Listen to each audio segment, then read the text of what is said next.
Jason W. Taylor, president and founder of Code Launch. All right. I'm Brad. I'm Scott. Welcome to Curiosity, Houston Tech Rodeo Takeover Edition. Exactly. And I'm curious.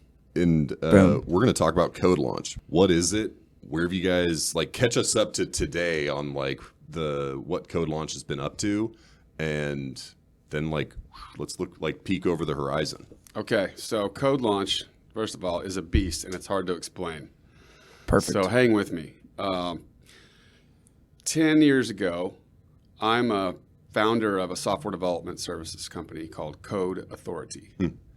And we were a pretty solid brand. And we were about 10 years old at that point in North Texas. And we were competing with some of the biggest brands that were much bigger than us, but we were like the one that had kind of popped up and started to be relevant. So we were competing against Improving, against Dialexa, against Bottle Rocket. And we were trying to win business, and we were not succeeding.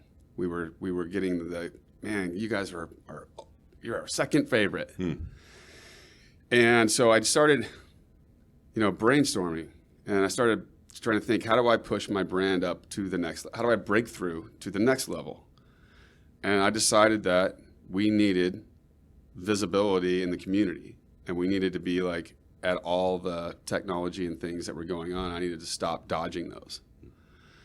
And so I got me and my business development team, we started kind of hitting all the things that were going on in innovation and startup community. And we started going to Tech Wildcatters, which was a seed accelerator fund, and co-work space at the time, which was kind of a new idea. And we started going to their things, and I started meeting all these great startup founders that were telling me about really exciting, believable, disruptive ideas that they thought they could start. And they had, many times, they had a lot of credibility and acumen in the space. So I knew they had a visibility that was clearly there. And they were trying to raise so they could build their MVP. But without the MVP, they were failing.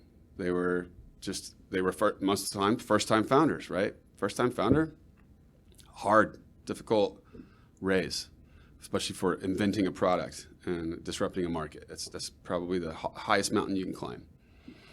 And so, at first we started talking to them, and then they'd give them a proposal. Maybe this is how much it would cost here.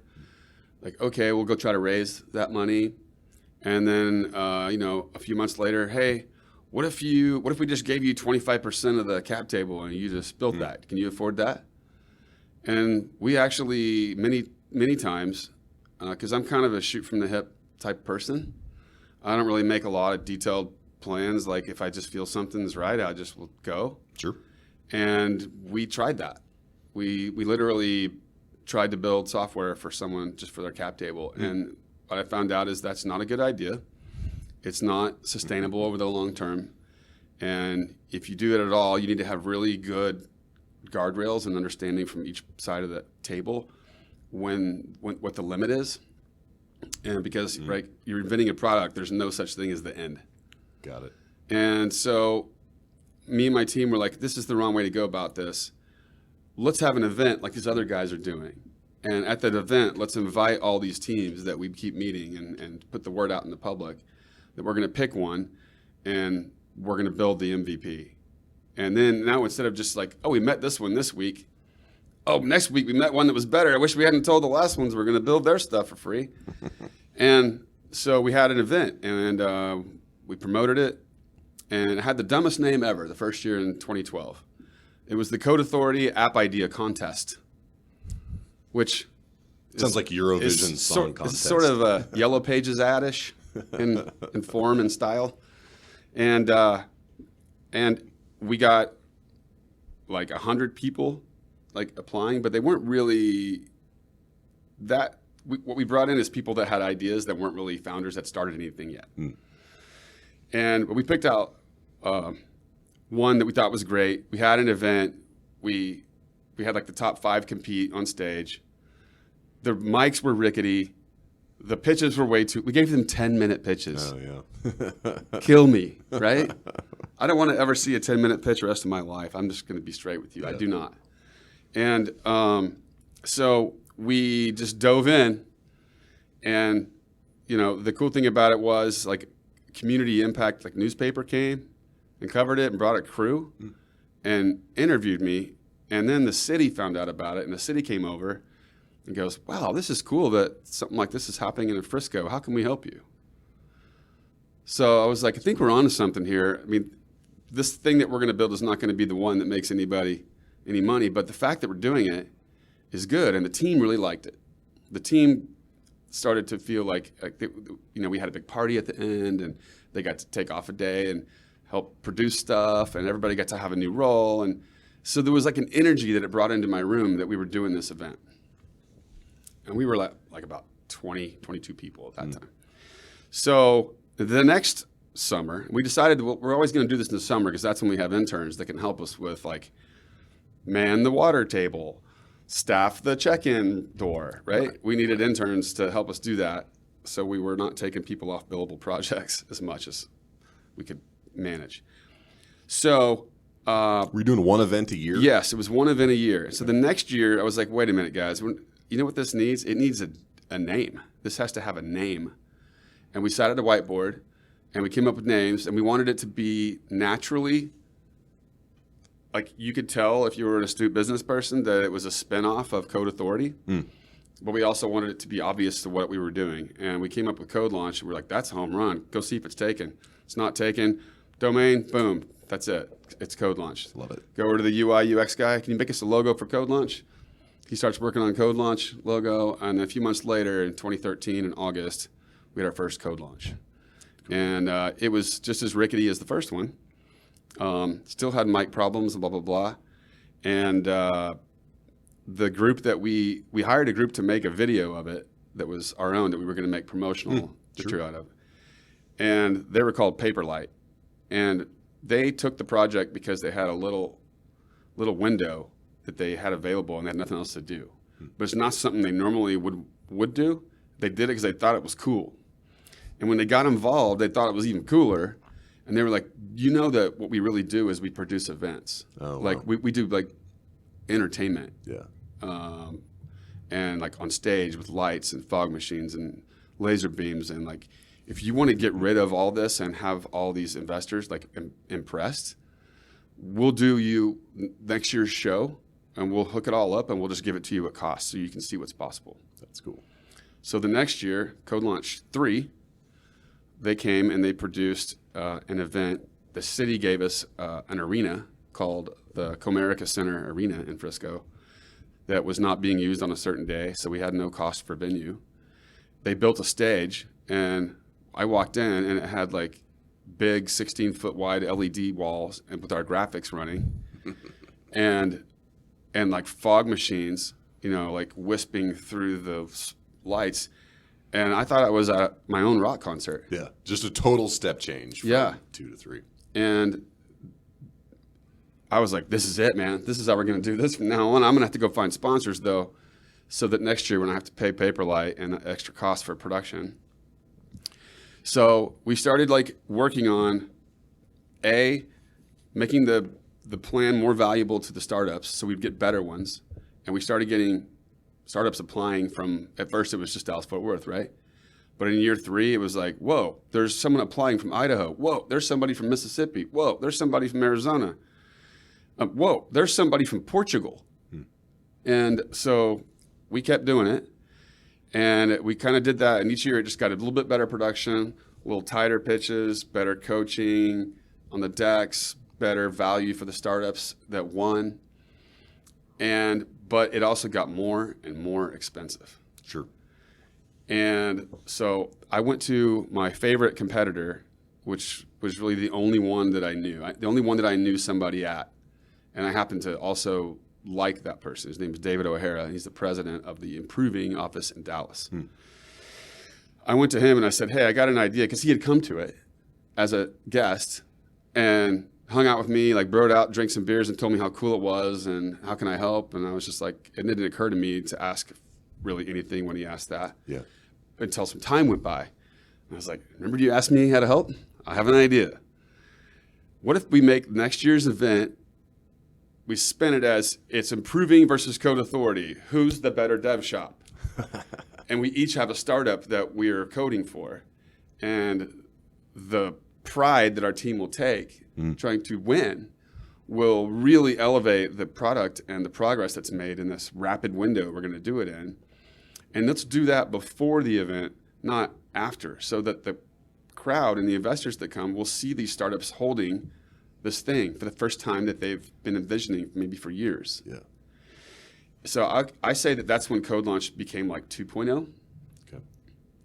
So before I tell you about Code Launch 3.0, which is really starting next year, we'll stop right there and I'll let you answer any questions you might have.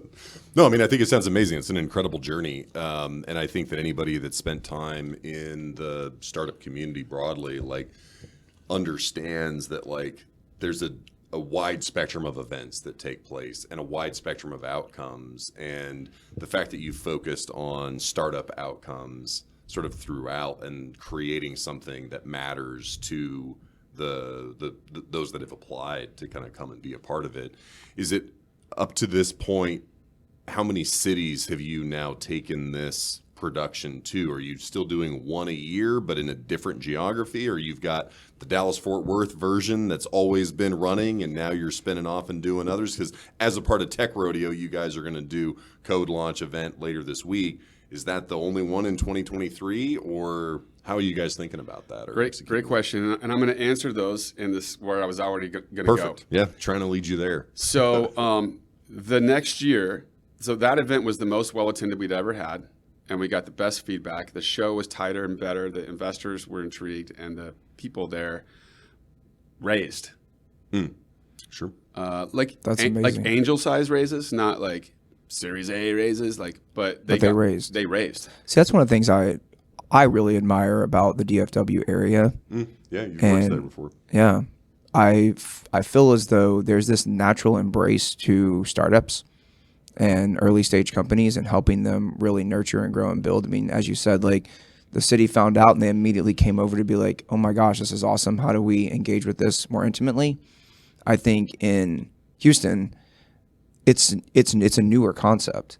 And I felt like, because I spent quite a bit of time in the Dallas area working with, I don't know if you know 900 Pounds of Creative, but one of my good buddies founded that. And so I came in very early with that group, and we built it into a pretty badass company. It was featured recently in a top 50 influential companies in the area or something like that. Yeah, it was in Dallas Innovates. Yeah. They were featured. And I just always felt like there was this natural embrace. And it was so beautiful.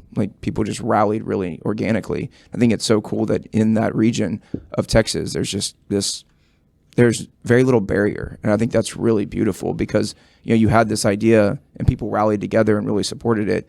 And we're seeing that, I think, in the past 5 or 6 years here in Houston. But there were, many before, shoulders of giants for sure, who had to kind of be that tip of the spear in the earlier days. And from what they've shared, it wasn't that easy and it wasn't embraced in the same way. So I'm really thankful to hear that there's other regions that are just, yeah, let's rally, let's go. That's cool.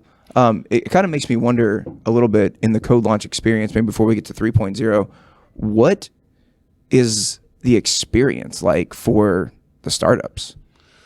Well, as it stands now, they apply and they go through an educational process that involves Discord a lot and some coaching sessions that we have from our partners. And then they have to we give them homework. And in homework, we're trying to eliminate their biggest flaws that we've learned from the VC and angel community by doing this so much. What's a red flag, it kills a raise? Not having a technical co-founder.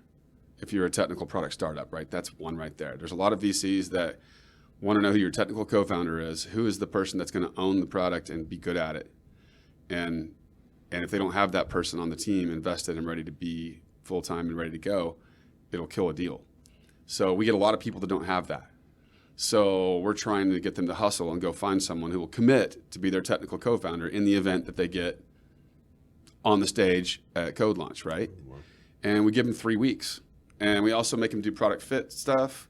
We also make them do letters of intent for if they're B2B.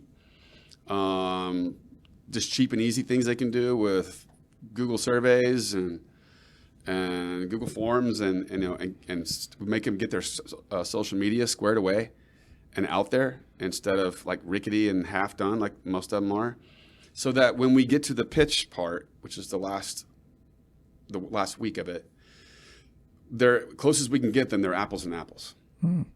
So like their infrastructure is equal, and now it's just delivery, believability of the idea, attractiveness to our stage and investors.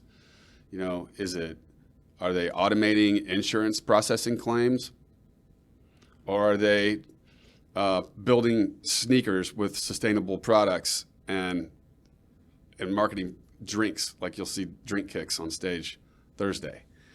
One of those sounds a lot more fun to listen to than the other, right? And so a lot of the startups that make it through our cohort process all the way to the stage, they're just the ones that we think the crowd's going to have fun with and that have a good chance to raise.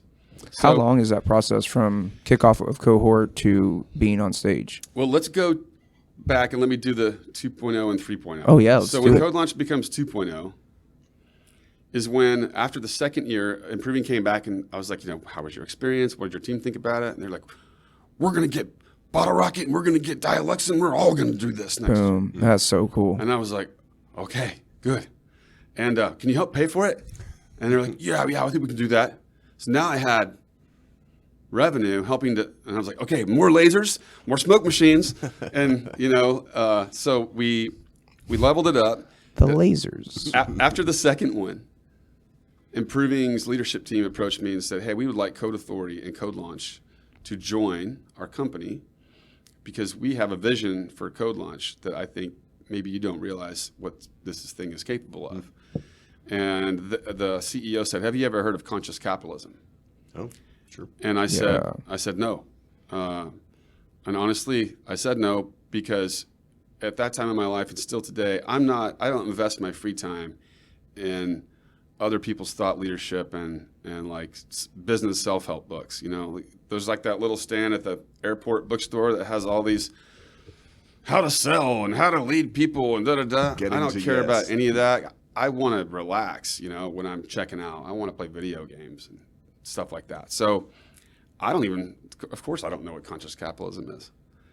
And he's like, well, I think this thing, Code Launch, might be the best applied example for a software development company to play a highly visible conscious capitalism role and to demonstrate it to your team, the public. I mean, your brand has a buzz, and they had a vision, and the vision was, we'll back it. You just run Code Launch. We'll merge Code Authority into Improving's Dallas office and let David manage that, and we'll back you and help build this. And we want you to run it in every city that we have an office. So at that time they had about 10. Now we have 18 in North America, and so the goal is let's scale this up so you can run it in as many cities as possible, and let's tighten it so you can repeat it faster. So this year, Houston is first, Atlanta is second in Q2, Guadalajara, Mexico is in Q3, and back home on home turf, DFW in November in its traditional spot now. Next year is when we hit 3.0. Next year is when Code Launch becomes a marketing expense that pays for itself and breaks even. And that's when we will hit 6 cities in North America a year. We have a lot of offices in Mexico and Canada and the United States. So we will have 4 American U.S. cities, 1 in Mexico and 1 in Canada.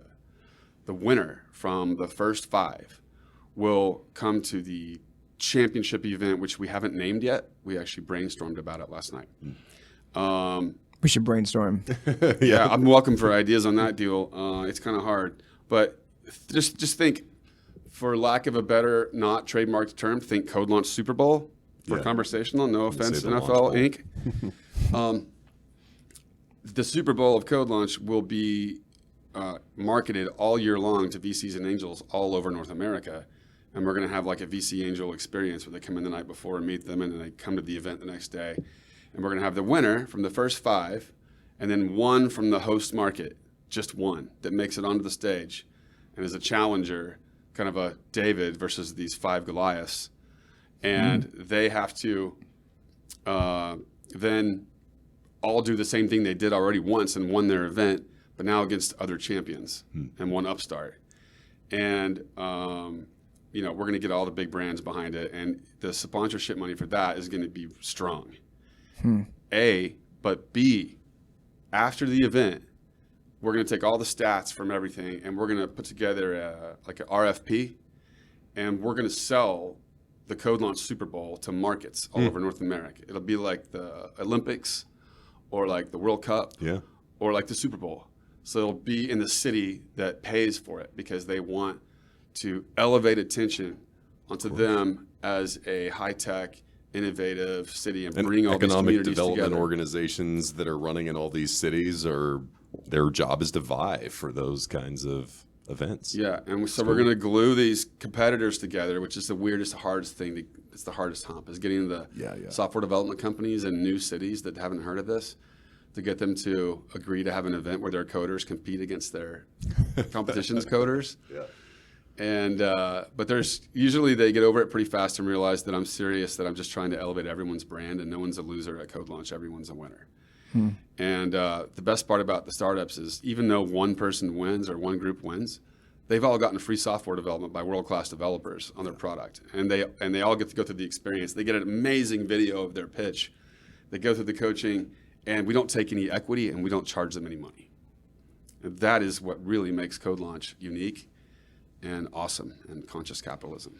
Well, a good friend of mine won last year, Telha, with TRX. I remember all the pictures with the heavyweight champion belt. Yeah. I love the World Cup vibe to it, given your international footprint. The Super Bowl feels a little U.S. centric, getting kind of. But I love the concept. I think it's amazing. This has been awesome, Jason. We're sort of winding down on time. Anything else that you sort of want the audience to know, how to sort of get involved? What's kind of the little marketing blurb that you'd like to kind of put out there? I need VCs and angels to understand that we're serious at Code Launch about manufacturing unencumbered cap tables, off-market deal flow. Like, we are trying to make investable startups and put them on the stage for them. So my message to VC and angels everywhere is there's free deal flow at any Code Launch. And even if you are focusing, your fund is maybe later stage, these are the groups that are going to become that. And you need to be ahead of the curve and not chasing down the good startup that everybody wants later. And you got to get involved with Code Launch and support it and help make, just help us make it financially sustainable by getting involved in some kind of sponsorship level. There's lots of ways to do that. But more than anything, come. Because if they come, they'll walk away believing what I just said. It's so interesting. It reminds me a lot of this analogy I heard a number of years ago when I was graduating from university. And someone mentioned this kind of idea of the middle cities and how when you're leaving high school and going to, if you're fortunate enough to go to a university and you're going to a university, you are always looking at the coasts. And there's equally as amazing education across the country in the flyover states, for example, and how much opportunity space there is there. And you almost have more opportunity there. And oftentimes, tuition's less expensive, et cetera, et cetera. There are all these points they were making. It kind of metaphorically reminds me a bit of what you're saying. Like, it's so easy to look at the next shiny object, but there's equally as awesome opportunity space wherever you might be. In this case, the Code Launch example, and just total badass opportunity space with really talented startups to do really cool things. Come hang out, and you're already creating the density and the collisions for them. All they have to do is walk into the room. Yep. And yeah, I totally agree that there's lots of great startup founders that just need a boost. They're everywhere. Yeah. And if our process finds the ones that have hustle and grit, determination, we're testing those items too by giving them short-term homework goals and then reviewing their homework goals, and the ones that they're like, man, I did it, but man, it was hard, and then we're like, yep, those are the ones we're like leveling that one up, right? And then so 6 make it to every stage, and 6 software development companies like Improving, like Soft Tech, Blue People, Honeycomb, BJSS, and Contolo are 6 here in Houston. Contolo is actually Dallas-based, and they did their first event in Dallas in November.